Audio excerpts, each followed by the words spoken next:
The Hills Have Eyes 2, which acts as a sequel to the Hills Have Eyes remake from 2006, was released in 2007, and this is directed by Martin Weisz, and was actually, I only found out this viewing, that it was actually written by Wes Craven and somebody else. There was two writers on this film, Wes Craven being one of them, and Jonathan Craven being the other. So I remember watching this basically when it came out, and I never really liked it to begin with, and I never really liked it in my early viewings. It progressively got better as I watched it over the years, I find. And especially now that it's building a little bit of nostalgia to it, and it came out in the vein of the movies that were coming out in like the 2000s that were really pushing the edge with violence and gore. And this being a sequel to the remake, it definitely takes the gruesome brutality that 2006 remake had and amps it up even more.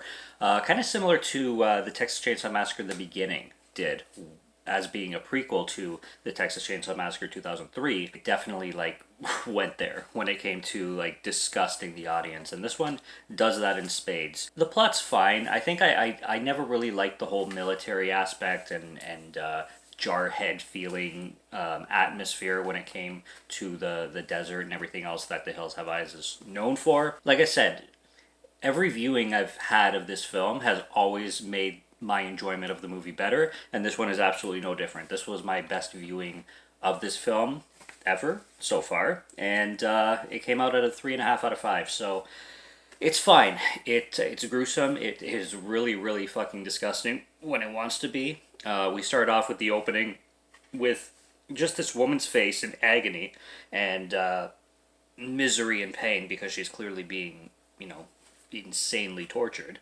And it's silence. Like you see her scream, but you don't hear anything. It's basically mute. And then the volume starts to slowly come up, and we see that this woman is birthing.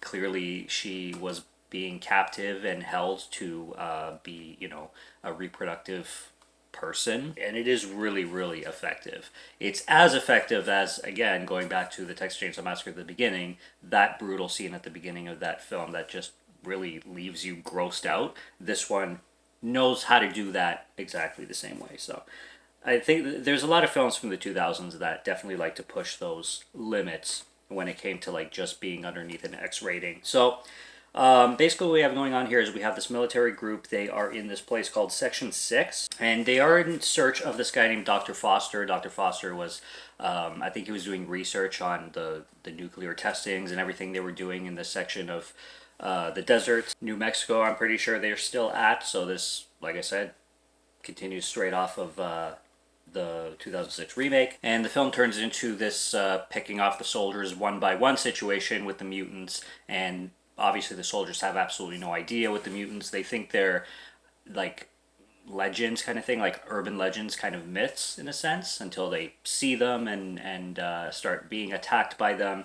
And the mutants in this film specifically are actually very strategic, surprisingly strategic, and even more so than the soldiers. Because I remember the first time I watched this movie was with my aunt when I was back in 2007 when it came out. And we just kept on going on saying how stupid these soldiers are. The sergeant is badass. Like the way he behaves is very like Full Metal Jacket kind of, and he says some really really funny lines when this guy wants to go to the washroom and use a porta potty. He doesn't let him, and he's like, "You will take a dump behind the cactus with the scorpions. You understand?" And he's like, "What do I wipe?" He's like, "Use your fucking hands." That was good. So this sergeant, is always dropping funny lines and is very entertaining. But as the film progresses, they start to get really silly and dumb. So one of the soldiers is supposed to, as punishment, the sergeant tells him to guard the porta potty. And there's this female soldier with him back in base while the female soldier and this guy who's guarding the porta potty stays in base. Everybody else goes off into the mountains to search for the doctor and whatnot. And the female soldier is actually really, really hot and doesn't look like somebody would be in the army, but I mean, it's not like they don't hire hot chicks in the army. If you're tough, you're tough. But this woman specifically, she doesn't act very tough. She's pretty girly acting for the most part. It doesn't really seem like this environment is her place necessarily, but who knows? So they're all going to the mountains, and the dude just says fuck it because everybody's gone, so he decides to use the porta potty, and he goes in there, and this hand comes out of the porta potty and starts grabbing him, and then he freaks out, and then the woman comes along and he says there's a hand in the shitter, and it kind of plays for comedic effect, but the girl goes in and they both go in and they're like looking in, and then this guy just comes right out of the toilet, which is disgusting. Very Sleepaway Camp Part 2 in a sense. And that's where the chick is like, she's like freaking out, like waving her hands all over the place, and this is where the not so tough thing comes in. But I mean, you're dealing with a guy coming out of the shitter. It's pretty gross. I don't blame anybody for reacting the way they would in that situation. But the guy has like a bunch of cuts all over himself, and it's clear that whoever put him in there really wanted him to suffer with all the bacteria and, you know, diseases that are in that toilet. So it's pretty fucked up. But with the rest of the soldiers, there's a scene in the mountain where one of the mutants starts to mess with them all, and kind of like mess with their heads, because the mutant will like come down and grab a backpack or something and then run off to the mountains, and it'll like bounce all over the place and between the rocks and everything. And there's one scene where one of the soldiers commits friendly fire on the sergeant, and like because he thinks the mutant is there, and then he turns around and starts shooting like a dumbass, and then he hits the sergeant, and it's really amateur soldier duties, if you ask me. And I'm not even like educated in the whole military stuff, but I'm just watching this, and I can tell that, you know, if you've been in the military, people are probably watching this and being like, okay, that's wrong, that's stupid, that's dumb, that would never happen, this guy's an idiot, that person's an idiot. I can only imagine that kind of stuff going down. So they eventually find Dr. Foster, and Dr. Foster is mutilated completely, and he has his wallet inside his head. So I guess his skull broke, or he got like some kind of like dent in his head, and the mutants just decided to stick his wallet in there for whatever reason. And that's how they identify Dr. Foster, is by taking the wallet out of his head and like looking at his ID. I like when they come across this soldier that is not part of their team, but this soldier is almost dying, like he's hanging on by a thread, and his name is Redding. And this guy, you can tell he's just totally mentally distraught. Like he has been fucked to complete and utter losing his mind. Like this guy is so gone from reality, and he's talking in these like really petrified way of speaking kind of thing. And basically he's just going on, and they ask him how to get off the mountain, and he has a gun with him, and he's like, you just do this, and then he shoots himself. It was very realistic kind of thing, and I liked that actor and how they did that whole thing. Redding also mentions that the mutants are basically going to kill all the men if these soldiers stay in the mountains long enough, and keep all the women to reproduce with. So you get a lot of suggested things on what they would do to the women, but you also get it shown to you. There's this one character named Missy, who's one of the soldiers, and she gets captured and captive by the mutants, and one mutant in particular just spends a hell of a lot of time doing things to this woman. I mean, it's brutal. He has this like giant tongue that he starts licking her face and her chest and everything, and then he puts his tongue inside her mouth. Now, why would he do that? Because clearly she could bite it off, and she does.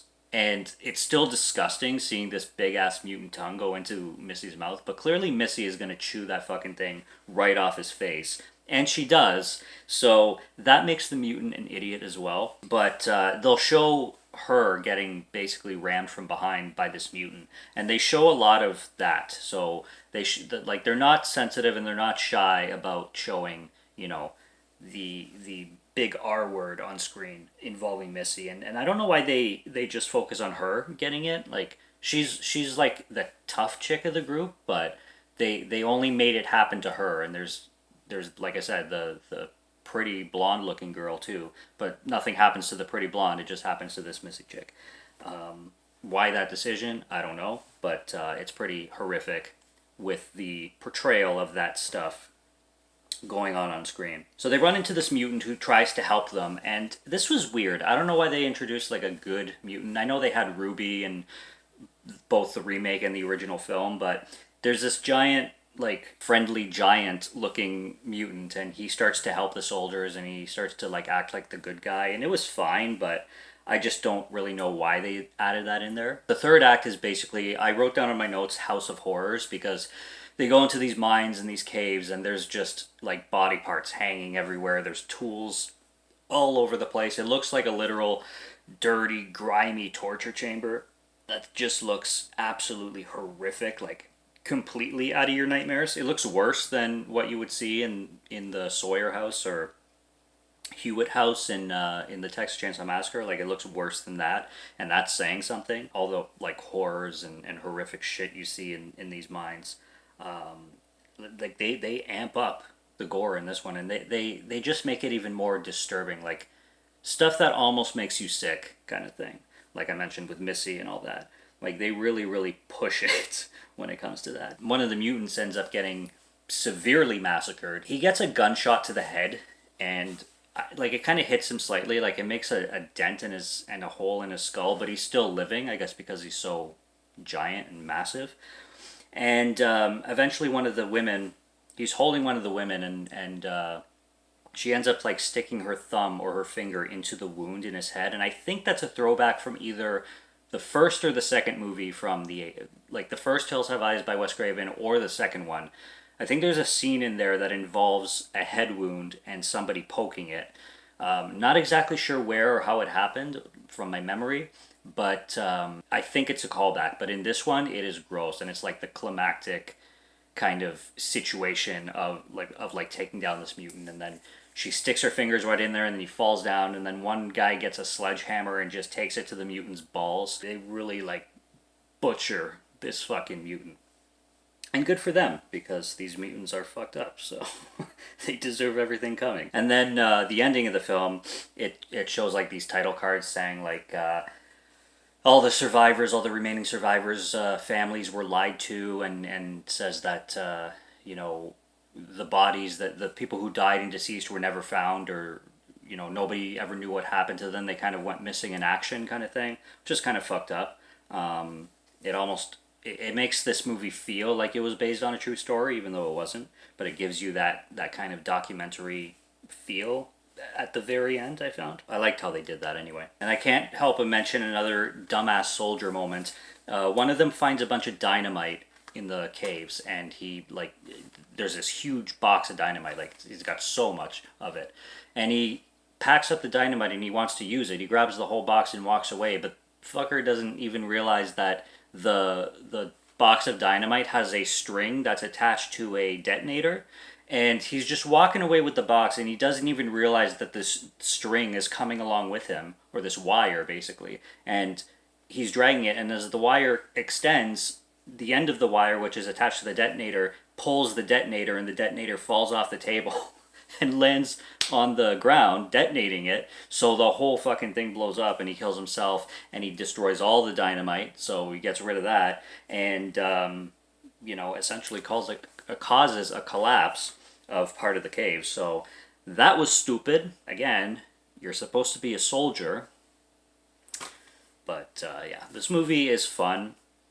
It's more fun the more I watch it, and it's a product of its time, and I think that's why I enjoy it mostly now, more than ever, and it's because it holds that. It's like a time capsule. It reminds me of movies that came out when this came out, and I think that's why I like it more. But it's also, if you like horror, if you like being grossed out, if you like a lot of over the top violence and gore, then like I do, if I'm in the mood, of course.